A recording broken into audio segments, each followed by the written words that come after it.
welcome to the podcast Of Course They Make Me Crazy. It's about crazy family stories. We all have one, right? More importantly, it's for those of you living with someone who suffers with a mental illness. You can start to feel lost in their world. Now, I get it. I grew up with a bipolar mom addicted to pain pills. Hoping the stories shared here will help you through difficult days. It's not all serious. We laugh and joke too. If you have little ones around, hop in your headphones. Adults only, please. So this is a continuation of the last episode that Dr. Danielle Lobel, who's joining me again, we did with each other. I called it How to Maneuver Self-Destructive Teen Behaviors. So Dr. Lobel, clinical psychologist, more than 25 years of experience, has written 2 books, When Your Daughter Has BPD and When Your Mother Has Borderline Personality Disorder. So thank you again, Dr. Lobel, for joining me. Thanks for having me. Absolutely. So, many of you already know that podcasts have time constraints. So Dr. Lobel and I felt it was important to continue the conversation that we had 2 weeks ago. So I would really encourage you to go back and listen to that episode if you didn't get a chance to yet. But Dr. Lobel, so let's jump right into it. You made a very important point that last 2 weeks ago, that suicidal thoughts don't discriminate. Any one of us, it can sneak up on any one of us at any time, but we're talking about teens here, and that's especially true. They're going through hormone changes. They have the pressures of social media, maybe trying to live up to the expectations of parents, teachers, coaches, you name it, and they just deal with it a little bit differently. You mentioned the unassuming ones are the ones that are in most danger of it. And many of us can write off our teens, they're bummed out, typical teen behavior. That's just what they do. But what we don't really realize is that their feelings and changes have been building up over a long period of time. So you're going to get into 2 different scenarios for us. And then we wanted to do head-on tactical scenarios and advice for you this time around if you're dealing with a teen that is potentially self-harming. So that's what we're going to get into. So Dr. Lobel, let's get right into it. If a parent is dealing with something, whether a child is threatening to harm themselves or they legitimately found some kind of evidence of it, how should a parent handle that ASAP? So these are 2 different ways that the self-harm or desire to hurt oneself can present themselves, and they have to be dealt with in different ways.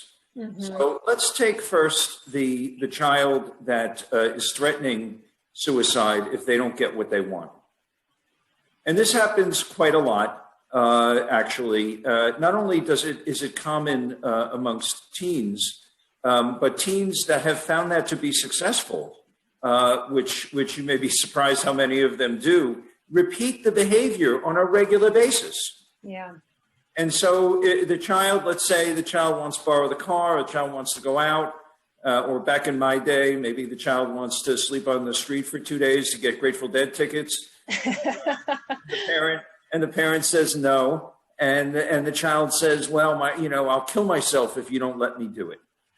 Yeah, when that happens. That's like taking for most parents, that's like taking a wire, sticking it in the wall, and connecting it to their nervous system, because the parent's stomach drops. They experience intense anxiety, and unfortunately, in many situations, the first inclination of the parent is, oh my gosh, my child is threatening to kill himself or herself. And so the parent's first inclination is, I have to do anything and everything I can do to save my child, so I'll just give in. Absolutely. And then that does seem to most people, and it in the short run, it does work. But as I was saying before, if you do give in, you have now given the child a tool. And it's a very, very, very effective tool, and it gets used over and over and over and over again if you give into it. And that creates a lot of problems, the most significant of which is that we can no longer tell when the child says they're going to commit suicide if they're actually serious about it or if they're just trying to get some kind of accommodation or something that they want. And so when that situation occurs, my recommendation is that the parent immediately say to the child, "Are you serious? Do you really mean that you're going to kill yourself?" The child is likely, the first time the parent does this, to say, "Well, of course I mean that." The parent should then say, "Okay, if you actually mean that, if that's what you really mean, then we're going to the hospital. No choice." But parents feel guilty or afraid to invoke emergency help when emergency help is necessary. A good parent obviously does not allow their child to commit suicide. And so the seeking of emergency help, despite the fact that the child may not like that, is the appropriate thing to do. So once you do that and you say, "Listen, if you're really going to kill yourself, if you're very serious about this, then we're going to have to, call the hospital, go to the hospital or call 911. If the child then backs off of it, and this will happen quite often, the child will back off and say, no, it's really important to me. I love the Grateful Dead or whatever it is, and then the parent can say, "Okay." So first of all, don't ever say that to me again, unless you really mean it, because this time I understand that you were saying it for effect, and we can sit down and talk about, the concert or whatever it is that you want to do. We'll talk about that and we'll negotiate that. But going forward, if I hear you say that, I'm going to assume you mean it. And that means to me that you want or need to be in the hospital. And as a good parent, I will make sure you get there. Yeah, because I would think, knowing myself, I would probably be like, "Oh, go ahead, be a drama queen, and that's what you want to do, then, and because just like you said, as a parent, it's like putting an electrical wire into the wall, and you're like, all of a sudden you're wanting to lash back at them because maybe in reality, they're not serious. But at the same time, that also puts like a little, thing on your shoulder, devil or whatever, says, but what if, and I think that maneuver that you go back at with, "Are you serious? We're going to take you to a hospital," will put them dead in their tracks without, that was a bad phrase, but it would stop them in their tracks and say, "Wait a minute, what did I just threaten my mom or dad with?" And I think that would make them look at that a little bit more seriously, because emotions do run high for both parents when they're dealing with teenagers. And April, I do actually want to caution the viewers here that challenging the child and saying, "Oh, really, go ahead and do it," with all respect to you, April, is not a good idea. It's a very bad idea, because it opens up the possibility for the child. Firstly, it pushes the child into a corner. And it opens up the possibility, which children and adults for that matter do sometimes, which is they do we call it suicidal gestures. And suicidal gestures are where they engage in behavior that's potentially lethal, but they do it in a way that's not lethal, but it's still injurious. So they'll cut themselves, but they'll cut themselves in a non-lethal way. Or they'll take a bunch of pills, but they won't take quite enough to kill them. Might make them quite sick. And they know you're standing right there. So they know that whatever they do, you're going to get them, you're going to make sure that they don't die. And so I strongly recommend actually that you don't challenge the child, other than to say, if you really mean this, you're going to the hospital. Absolutely. No, I point taken. I love that. So then let's get into the other scenario where they're not vocal, they're not challenging you, they're quiet, they're shut off. And that is where it gets even more dangerous. Yes, that's exactly right. That is much more dangerous, much more problematic, and much more serious, because in the initial scenario, it's largely an impulsive threat. They're not getting what they want in that moment. The moment passes. Maybe they can get some of what they want or something like what they want. The child themselves are also escalated or elevated with regard to their mood or anxiety or agitation, perhaps is the best character of it. And it passes. The second scenario is contemplative. When you walk in and you see a child, having written a suicide note, or when you see your child giving away all the things that are precious to her or to him without explanation for that, the favorite, poster, or the favorite, a video game, or something that the child, a laptop, I guess today, laptop, Whatever. Phone, cell phone, smartphone, those sorts of things, favorite T-shirt, even those kinds of things.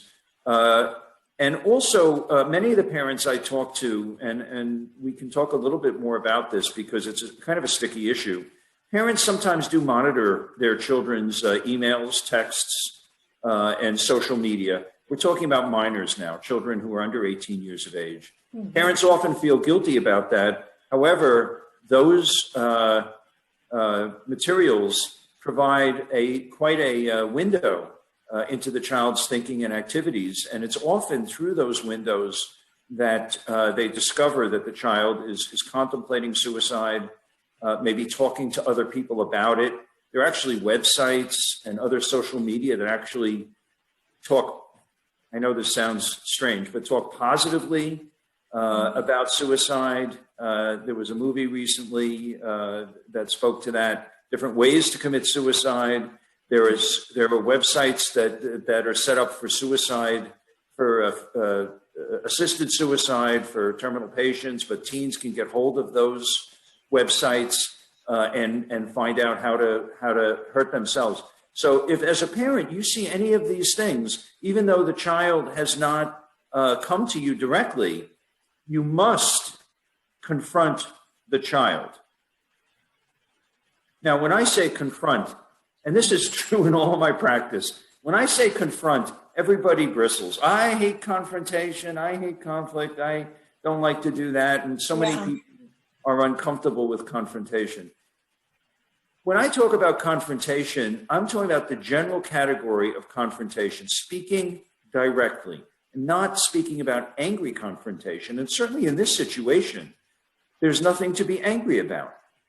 And so when I say confrontation, I mean the parent has to sit down with the child. If it's a two-parent family, it should be both parents present, should sit down with the child and say, listen, I've seen that you are contemplating hurting yourself or killing yourself.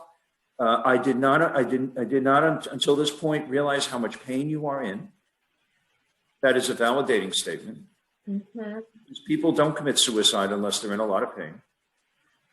And mom and I, or dad and I, are here, or I'm here to help you. Suicide is a one-way ticket. It's out. It's over. It's final.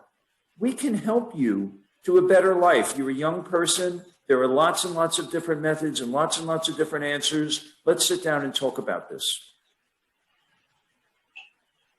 Absolutely. Because they don't think it can get any better, but it really can. It really, really can. And then, so from there, where do you normally see that going to when a parent comes to the child? In your practice, when they confront them that way, are they normally very honest with their parents, or are they sometimes, do they say, oh, I don't know what you're talking about, mom and dad, because when you're caught doing something, you try to make excuses as to why you were looking at that, as to why you said that, because you're not yet ready. meaning the child, is not yet ready to discuss the thoughts that they've been having. Yeah. Mm-hmm. Yeah, you're likely to get one of two responses, and one of them is the response that you are portraying. I would call it a defensive response, and very often it'll come out as, "What were you doing looking through my emails? You know, Yeah. Yeah. And it's sort of an outrage, feeling violated, with regard to privacy." And this is, I don't want to spend too much time on this now because we're talking about a very important subject of suicide, but this is an important subject too. With my children, when they were children, they're grown up now, but when they were children, I set up their accounts and I told them at the very beginning, Dad gets the password. If you're not going to give me the password, then you don't get the account. And so whatever that may be, whether it's a Gmail account or a Facebook, which I'm frankly not a fan of for children, or any other Instagram, any of these Snapchatting, any of these kind of accounts, the parent should say right up front, I want your passwords. If you don't give me the passwords, you don't get it. And yes, of course, the reason I want your passwords is I'm going to be monitoring you. And if you're not comfortable, if you don't want that, then you don't get the account. If you set it up that way from the beginning, then it's open and honest. And I strongly recommend that parents do that. So, okay, maybe the scenario where the parent hasn't watched this podcast yet and did not set it up that way. Right. And the child is yelling and screaming, or protesting, let's say, what are you doing you're violating my privacy and so on and so forth. At that point, the parent should not deny it. The parent should say, yes, I was concerned about you. And so I did monitor your materials. And I'm so happy that I did. I do it because I love you. That's right. I care about you. Yeah. The other half, and I can't, this is not a quantitative, peer-reviewed, statistical number, but more or less the other half of children actually are relieved. Mm-hmm. And so they're like, I am feeling that way. And in a way, they may not say it, but in a way, they're actually happy. They're relieved that the parent has found this to be the case. And so in either of those cases, the next step for the parent would be to begin to ascertain, and I realize parents are not trained psychologists, but the next step is to ascertain whether the child is depressed, which most likely the child is, how deeply depressed the child is, in order to choose the proper intervention, the level of intervention. So if the child is say mildly or moderately depressed, well, I've been thinking about this, and yes, I did write those things, but I love my boyfriend, and I also do want to go to college. Someone like that. Okay, so we're going to make an appointment, with a mental health professional and have this evaluated. We don't have to, jump into the car right away. We don't have to call 911. We're going to make an appointment. We'll do this together, and we'll take care of things.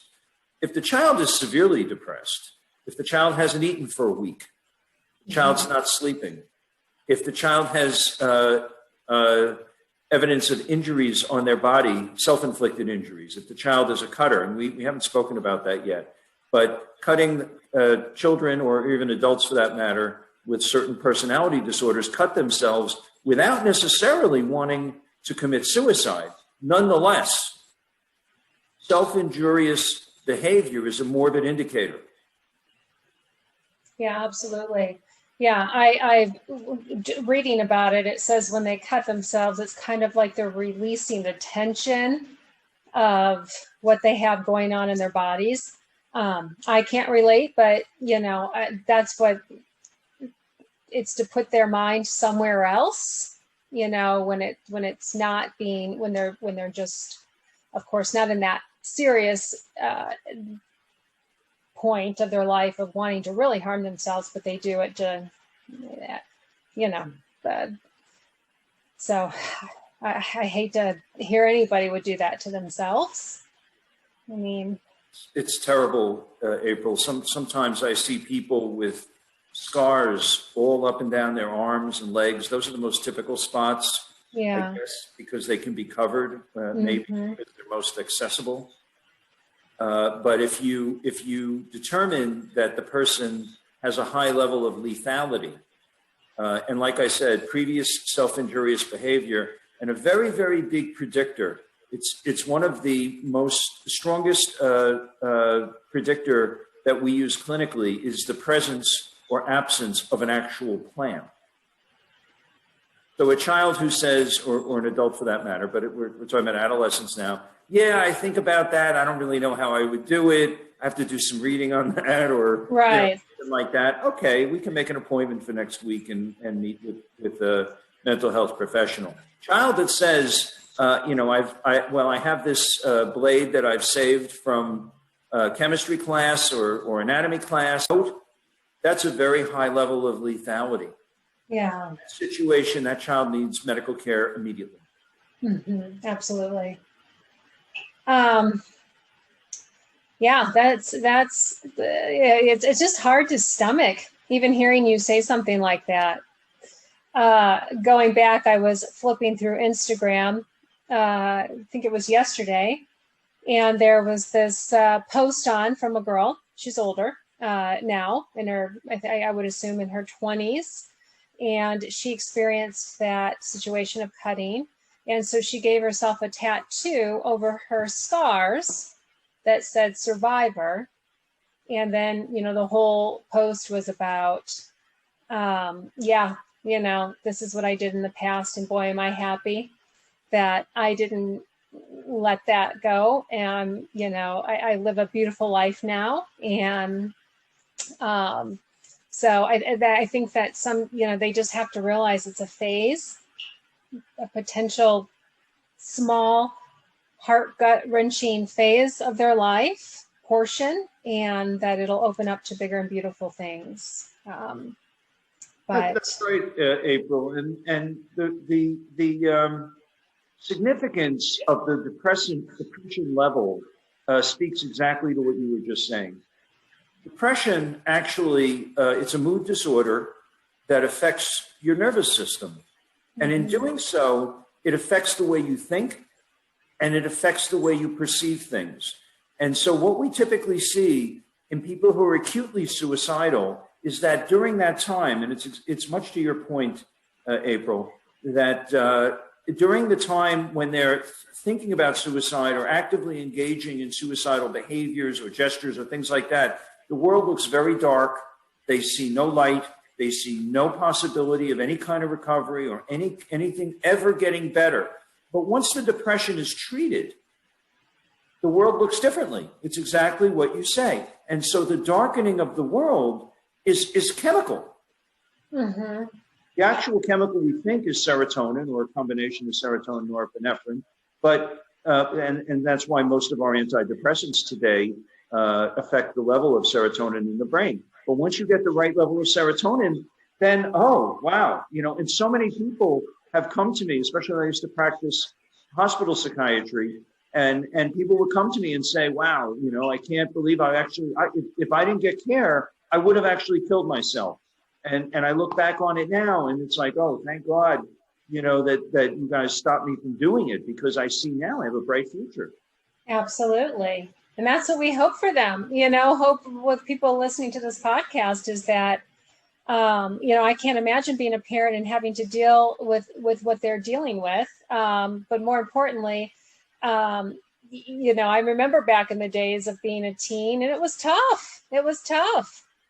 And, I don't know if I ever went that far in having those thoughts, but I was pretty dark at some point. I think every teenager is. And they just need to realize it will get better if they get the help they need.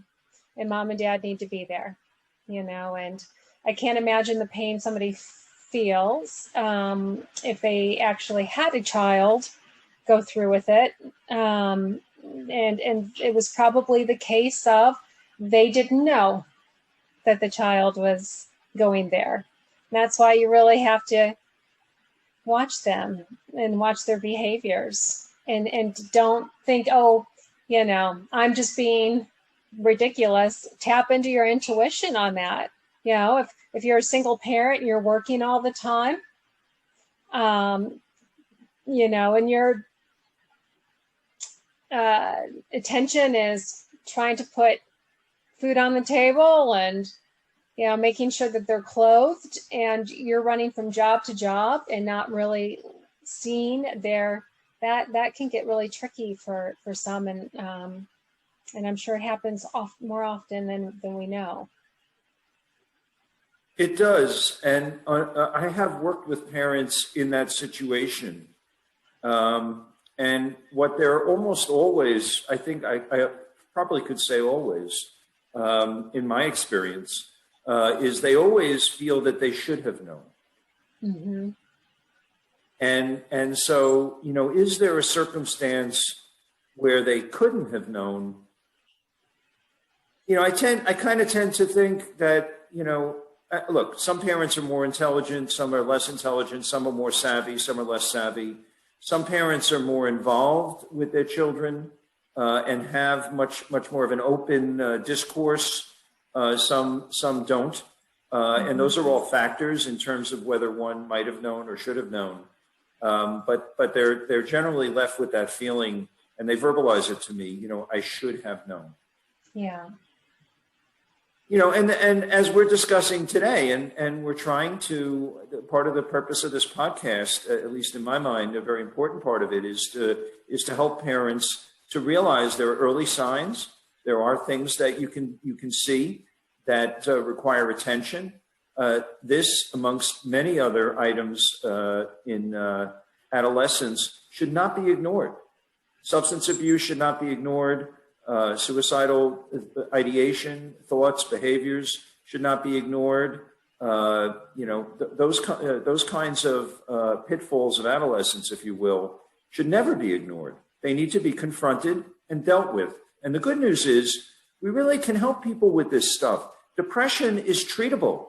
We treat it. We have really good treatments now, all kinds of treatments for depression. And most of the time we get really good results. Yeah, same with substance abuse and cutting and all kinds of things. There's, we're as good as we've ever been as mental health providers. Yep, and we're talking about it more. And so get on it. Don't let them be the boss of you. You're the boss of them, right? The stuff parents ignore, and I don't, I'm not trying to be hard on parents. I think as a culture, we at least American culture, which is the one I'm most familiar with, there are certain things that we ignore that really are quite striking. This is the process of avoidance and denial, which are not useful. They are coping mechanisms, but they're not useful. Right. And so people, who ignore body signs, oh yeah, I've been having this chest pain, but I don't know if I should go to the doctor. Yeah, you should go to the doctor. I have this growth on my face, and I want to see if it disappears by itself, or absolutely. Or just on and on and on. People not getting life insurance, people not writing wills, people not going to the dentist, people not going for preventative health care. It doesn't go away. This stuff doesn't go away. It just cooks. It just cooks. I mean, I work in a doctor's office. It's amazing what I will see people let go. And they come in and I'm like, oh my God. Oh my God. And then I say, thank God. I thank God every day for my health, my mental health, and my happiness. I think those are the two things or three things, I can't, whatever it is, that I thank every day. Thank you. Health, happiness, mental health, physical health. Because some of the things people let go and don't want to deal with, I don't know where their headspace is on letting that stuff go, but bringing it back to this point, it's, you can't let that your teen or your child keep going the way they're going if you see the signs. It won't get better without your help, right? Yeah, and I think it goes back to the reluctance to confront. Yeah. Reluctance to say, it looks like you're having a problem there. Let's talk about it. I will help you. I'm here to help you. Mm-hmm. No judgment. No. Just here to help you. So, well, Dr. Lobel, I think that I hope and pray that it helped, someone listening today, that it gives them the gumption or the oomph if they've been teetering on addressing it with their child, that they do. So, anything else you wanted to add before we wrap up? Just that to remember that children and adolescents, adolescents start to look like adults, but they're not adults. Mm-hmm. And the main focus on that parents need to remember, we have found now in our brain research that the human frontal lobe does not fully mature until a person is in their 20s. Oh. So the frontal lobe, the main function of the frontal lobe is what we call executive function. And that means control of impulses, higher level insights, abstract thinking, planning, and judgment. And so all of those cognitive abilities are underdeveloped in adolescence. They are not adults. Their brain is not fully formed. They need you to help them. They need you to essentially what you're doing is you're lending them your fully mature frontal lobe. Hopefully you have a fully mature frontal lobe. And you're lending them your frontal lobe until their frontal lobe is fully developed. You have to do that. That's a requirement of parenting. And you do that through confrontation, and you confront the judgments or misjudgments, and you confront the impulsivity, and you understand that their brains do not allow them to have the restraint that you have. And so you support their development, health, and safety. Absolutely. I love that point. I did not know that. I would have assumed that it was fully developed before the 20s. So that's very interesting. The current research is putting it as late as 25. Really? Is that why adult kids are living with their parents so much longer? Just like during the debates, they're like, insurance is there. You're going to go off your parents' insurance at 26, and I'm thinking they should be off their parents' insurance at 20. But and a few other reasons, yeah. Exactly.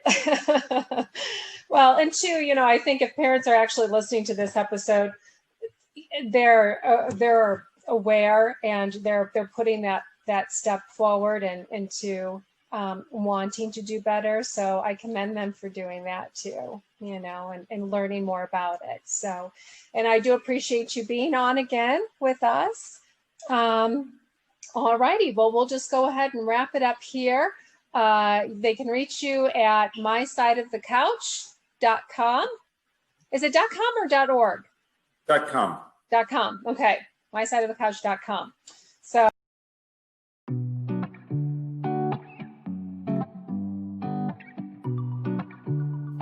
Those of us living with people suffering from a mental illness have a lot to deal with too. They're not the only ones hurting. We hurt with them. Having a supportive community is so important to your health. Would love to hear your story too. Email, of course they make me crazy, @gmail.com.